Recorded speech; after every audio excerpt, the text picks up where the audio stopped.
भीतारं कर्मभुभृतां ज्ञातारं विश्वतत्त्वानां वन्दे तद्गुणे लब्धे वन्दे तद्गुणे लब्धे वन्दे तद्गुणे लब्धे। जो लोग पंच परमेश्वरी भगवान की देवादिदेवादिनाथ भगवान की अंतिम शासनपति महावीर स्वामी भगवान की परम पूज्य गुरुदेव श्री आदि सदर महावीर की विमल सगर सरमती सागर जी महाराज की परम पूज्य गुरुदेव श्री सुंदर सागर जी महाराज की द्वादशाम जिनवाणी माता की।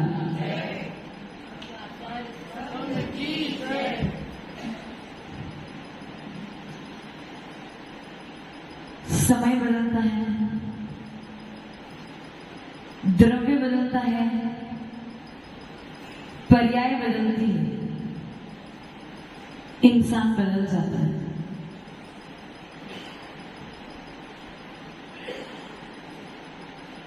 रावण जो विश्व विख्यात है किसके लिए? सीता का हरण करने। केवल एक बुरे कार्य के पीछे उसने जो जीवन भर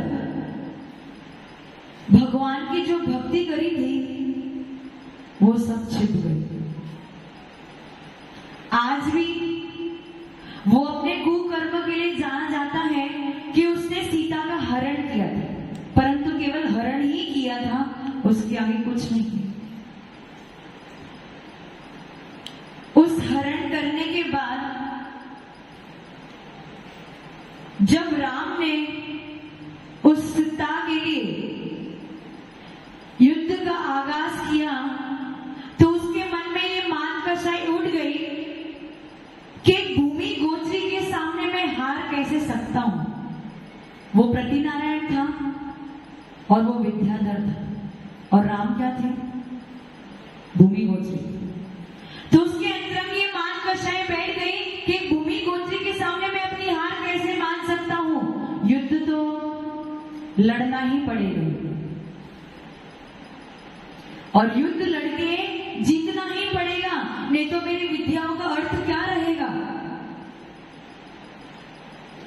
आज उस रावण के नाम से सबको ग्लानि होती है, घृणा होती है कि अभी रावण कहां पे है? नरकों में पड़ा है। परंतु वही रावण जब उस नरक से निकलकर धाकी खंड कर एक तीर्थंकर का अवतार लेंगे, वही सीता जो उनके बुरे कर्मों में कारण बनी थी, वही सीता उनकी गणधर बन के उनकी वाणी को झेलेगी। तब आपके भाव क्या बनेंगे उस रावण के प्रति? भक्ति के भाव बनेंगे, आराधना के भाव बनेंगे, पूजा के भाव बनेंगे। वो आपकी दृष्टि में भगवान बन जाएगा। वही रावण जो एक समय ऐसा था आपकी दृष्टि में जो कुकर्मों के लिए जाना जा रहा था, वही रावण जब तीर्थंकर बनेगा और सीता उनकी गंधर बनेगी, तब आप सभी उनकी वाहवाही करोगे, उनके चरणों के दास बन के बैठोगे। श्रेणिक राजा, आपको शायद उनकी कहानी नहीं पता। श्रेणिक राजा के बहुत सारे भाई थे और जब राज्य देने की बात आई थी तो सबकी परीक्षा हुई थी और सारी परीक्षाओं में उत्तीर्ण कौन हुए थे? श्रेणिक राजा ही उत्तीर्ण हुए थे। लेकिन फिर भी भाग्य ऐसा बना कि किसी और को राज्य दे दिया गया। श्रेणिक राजा जो अपने सारे कर्मों में उत्तीर्ण थे, उसी श्रेणिक राजा ने एक बौद्ध धर्म के पीछे, बौद्ध धर्म के प्रेम के पीछे, बौद्ध धर्म की आस्था के पीछे उसने क्या किया? एक जैन साधु को, यशोधर मुनिराज के प्रति उसने क्रोध के भाव उत्पन्न किए और क्रोध के भाव के वशीभूत उसने क्या कर दिया?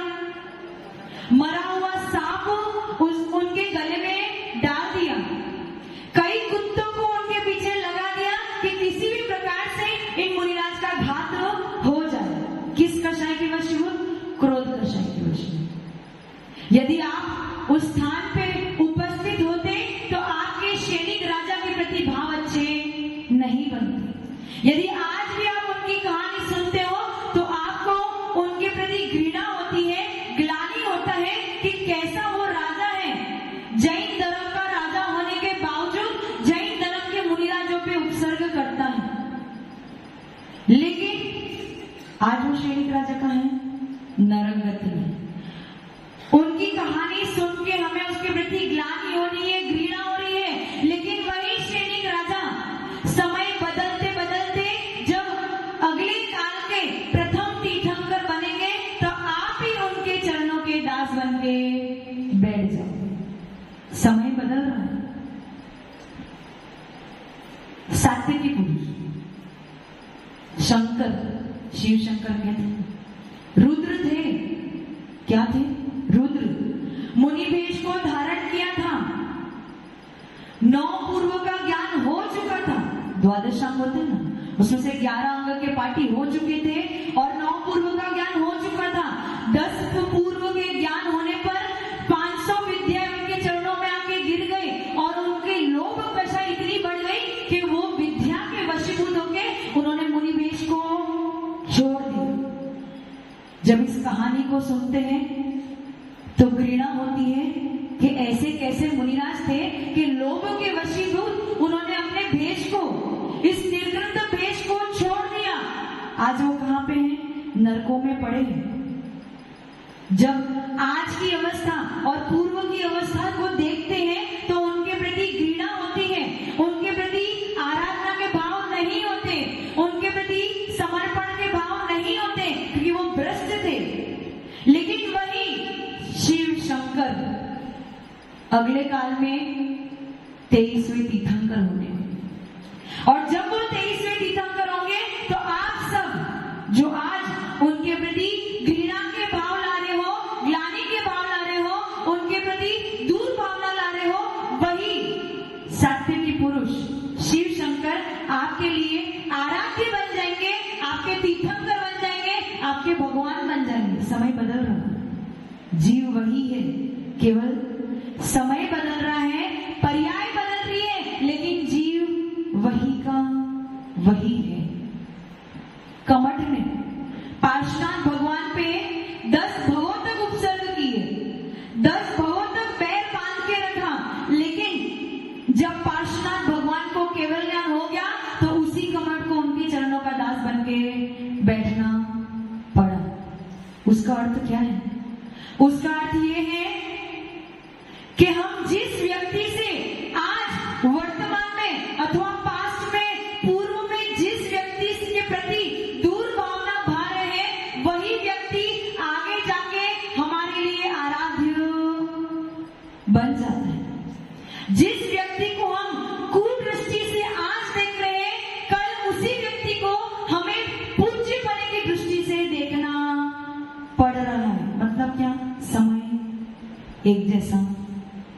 आज हो सकता है कि वो व्यक्ति कुकर्म में पड़ा है, पापों में पड़ा है, लेकिन समय बदलते देर अनजान चोर जो चोरी करते करते चोरी के डर से, पकड़ जाने के डर से उसने क्या कर दिया? क्या कर दिया? एक सेठ के, जैन सेठ के प्रति आस्था बना ली और उसने जो मंत्र बता दिया वो मंत्र बोलना प्रारंभ कर दिया और वो मंत्र बोलते बोलते ही पापों से छूट गया। बताओ, एक क्षण पहले चोरी के भाव और दूसरी क्षण के बाद में आराध्य बन जाता है। ऐसे कैसे हो सकता है? उसका अर्थ क्या है? जीव तो वही है, जीव वही है, परंतु उसके भाव परिवर्तित हो जाता है, उसके समय परिवर्तित हो जाता है। वही जीव जो आज पापी की कैटेगरी में आता है, कल वही जीव पूज्य बन जाता है। कोई जीव पापी नहीं है, कोई जीव पुण्यशाली नहीं है, जीव तो वही है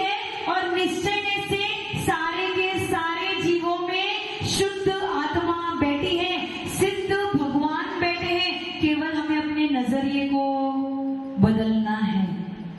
यदि आज यहाँ पे घोषित हो जाए, यदि आज यहाँ पे घोषित हो जाए कि इस पृथ्वी पर एक जीन चैत्यालय बनाया जाएगा, तो कल से इस पृथ्वी पे आप पैर रखना नहीं चाहोगे। आपके भाव नहीं बनेंगे कि इस पृथ्वी पे हम कैसे पैर रखें, क्योंकि क्या है, वर्तमान में भले ये पृथ्वी है, सामान्य पृथ्वी है, लेकिन भविष्य में आगे जाके वही मंदिर का रूप लेने वाली है। इसी स्थान पे भगवान की मूर्ति को विराजमान करेंगे, तो इस पृथ्वी को मैं पैर कैसे रख दूं? चट्टान सामान्य ही होती है, लेकिन जब ये निर्धारित हो जाता है कि इस चट्टान में से भगवान की मूर्ति बनाई जाएगी, तो उस चट्टान को आप पूजा करना प्रारंभ कर देते हो। अभी भगवान बनी नहीं है, लेकिन आपके लिए आज से ही वो पूज्य बन जाती है। उसी प्रकार से यहाँ पे जितने भी जीव बैठे हैं, भले ही आप ही क्यों ना हो, तिर्यज गति के जीव ही क्यों ना हो, देव गति के जीव ही क्यों ना हो, अथवा नरक में बैठे रहने वाले कृष्ण, लक्ष्मण, रावण अथवा शिव शंकर ही क्यों ना हो, आज भले ही नरक में बैठे हैं, लेकिन उनके अंतरंग में आज भी सिद्ध भगवान मौजूद है। जब आप किसी पृथ्वी को, जब यह निर्धारित किया जाता है कि वो मंदिर का रूप लेगी, जब एक चट्टान को ये निर्धारित किया जाता है कि वो भगवान का रूप लेगी, जब वो पूज्य बन जाता है, तो जो आज भले ही देव, मनुष्य, तिर्यज अथवा नरक पर्याय में ही क्यों ना बैठे हो, भले ही आज उसकी पर्याय अच्छी ना हो, लेकिन उसके अंतरंग में सिद्ध भगवान आज भी बैठा है, और उसमें वो सामर्थ्य है कि आगे जाके वही आपके लिए पूज्य बन जाएगा, आराध्य बन जाएगा। तो फिर उसके प्रति दूर भावना कैसी? जब ये निश्चित हो जाता है कि आगे जाके यही मुनिराज बनेंगे, या यही आर्यिका बनेंगे, या यही त्यागी व्रती बनेंगे, तो जो दूर भावना है वो भावना आपकी बदल जाती है। उस व्यक्ति के प्रति आपकी दृष्टि बदल जाती है, सोचने का तरीका बदल जाता है। तो जब आपको ये पता चल गया है कि जितने भी जीव हैं, उन सबके अंदर एक शुद्ध आत्मा बैठी है, और सबके अंदर अरिहंत बनने की सामर्थ्य बैठी है, सिद्ध भगवान बनने की सामर्थ्य बैठी है, पंच परमेश्वरी बनने की सामर्थ्य बैठी है, तो कैसे किसी जीव के प्रति आप दुर्भावना ला सकते हो? आपको समझ में आता है? समय बदलते देर नहीं लगती। एक चींटी को हाथी कुचल देता है, और जब वो हाथी मर जाता है, तब वही चींटी उसके शरीर को घात करती है। समय बदलने को देर। ये मान छोड़ देना कि आज हम बहुत अच्छे हैं, बहुत ऊपर हैं, ये मान छोड़ देना। आपके मान कसाई के वजह से यदि कोई पाप कर्म का ऐसा उदय आ गया, तो आपको हाथी से चींटी बनने में देर नहीं लगेगी। जिस व्यक्ति के प्रति या जिस जीव के प्रति आपका बैर भाव है या दुश्मनी है, उस दुश्मन को भी भगवान बनने में देर।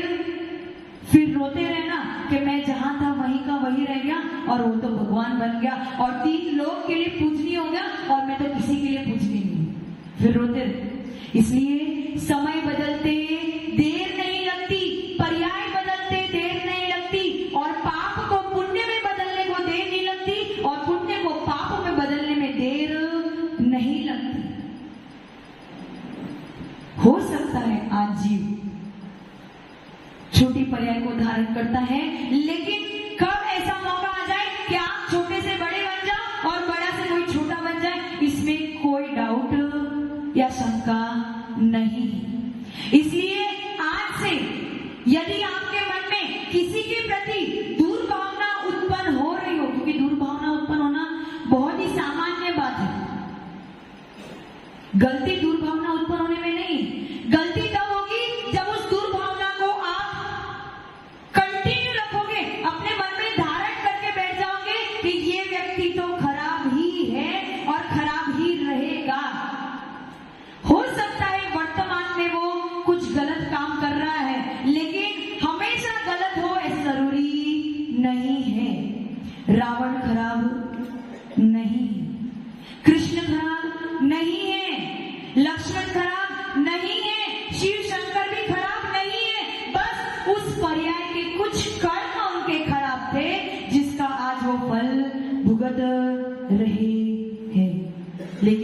समय भी बदलेगा। बस हम यही भावना भाई कि सारे जीव जो हमारे परिजन हो अथवा हमारे परिजन ना हो, भले वो नारकी हो, देव हो, तिर्यंच हो, सब के सब अंतरंग में एक सिद्ध भगवान को लेके बैठे हैं, अरिहंत परमात्मा को लेके बैठे हैं, शुद्ध परमात्मा को लेके बैठे हैं और आगे जाके भगवान बनने वाले हैं। तो उनके प्रति हम दुर्भावना ना भाई। यदि उनके प्रति हम दुर्भावना नहीं पाएंगे तो हमें पाप कर्मों का आश्रम नहीं होगा और उससे भी समय नहीं लगेगा कि हम भी भगवान बन सकते हैं। ओम नमः सिद्धेभ्य। जो लोग परम पूज्य गुरुदेव श्री सुंदर सागर जी महाराज की द्वादशांग जिनवाणी माता